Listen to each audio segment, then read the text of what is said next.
The door slammed behind me, and the sound echoed through the house like a verdict. I froze mid-step, the sharp smell of her perfume still lingering in the air. "I'm leaving," she had said, voice calm, almost rehearsed. I had laughed nervously, thinking it was another of her dramatic tantrums. That was the first mistake, believing the calm meant safety. Months later, the divorce papers arrived, crisp and official. She signed them without hesitation.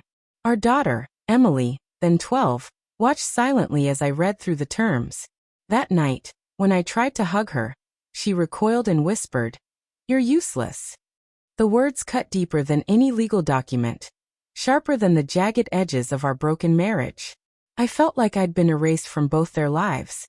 Years slipped by like a gray fog. I threw myself into work, tried to build walls around my heart, but the memories kept seeping through. Emily's small hand in mine, her laughter bouncing off the kitchen tiles, and my wife's gentle smile that I had trusted without suspicion. At first, there were subtle signs I ignored. Late nights at the office were suddenly important meetings for her.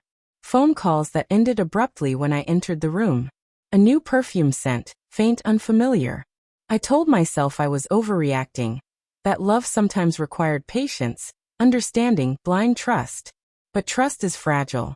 One evening, I found the text on her tablet, her laughter, her warmth, my betrayal. A photograph, too, tucked between mundane files, of her with another man in our garden, smiling in the sunlight that had once bathed our home in joy. I stared at it for what felt like hours, the world narrowing to that single, undeniable truth. I was living with a stranger, and I had missed the warning signs because I wanted to believe. I confronted her. She didn't cry, didn't deny it. She explained in a calm, measured tone, almost clinical, how she had felt trapped, unloved, unseen.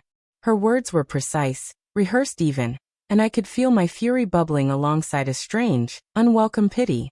Betrayal was a living thing in that room, curling around our conversation like smoke, impossible to ignore. When she left, it wasn't dramatic.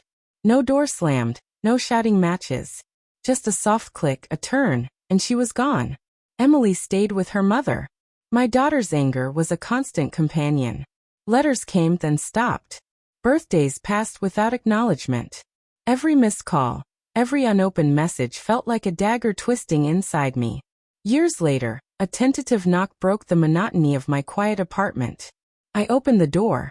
There she stood, older, taller, her eyes a mirror of the girl who had once called me useless. Emily. My daughter.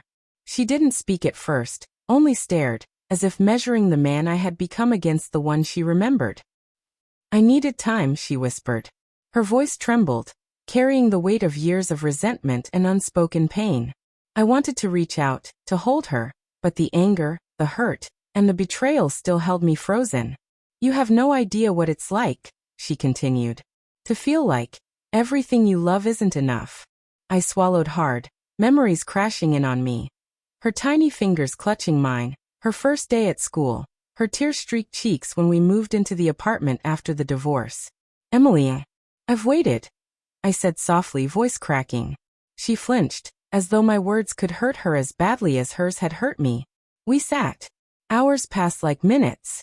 She told me about her life, her struggles, her anger that had turned into distance. I listened, absorbing each word like a lifeline. The raw honesty between us was both terrifying and comforting. I realized that betrayal wasn't just a wound inflicted by others. It was something that could fester silently, shaping lives in quiet, devastating ways. By the end of the night, she stood to leave. I could feel the old fear creeping in, the fear of being abandoned again. "I don't know if I can forgive you yet," she said, voice breaking. But there was a flicker, a hint of something fragile and promising. "I just needed to see you." I nodded, swallowing a lump in my throat. "I'll be here," I whispered. No promises beyond the moment, no assurances of perfect healing. Just presence, the small but vital truth that sometimes, that's all a fractured heart needs. When the door closed behind her, I leaned against it, chest tight, eyes wet. The years of loneliness, the ache of betrayal, the silence of my daughter's absence, all pressed on me at once. But in that ache, I felt a spark of hope. The betrayal had left scars, but perhaps with patience and raw honesty, Something could grow again. Something resembling trust. Something resembling love. And for the first time in a long while I allowed myself to breathe.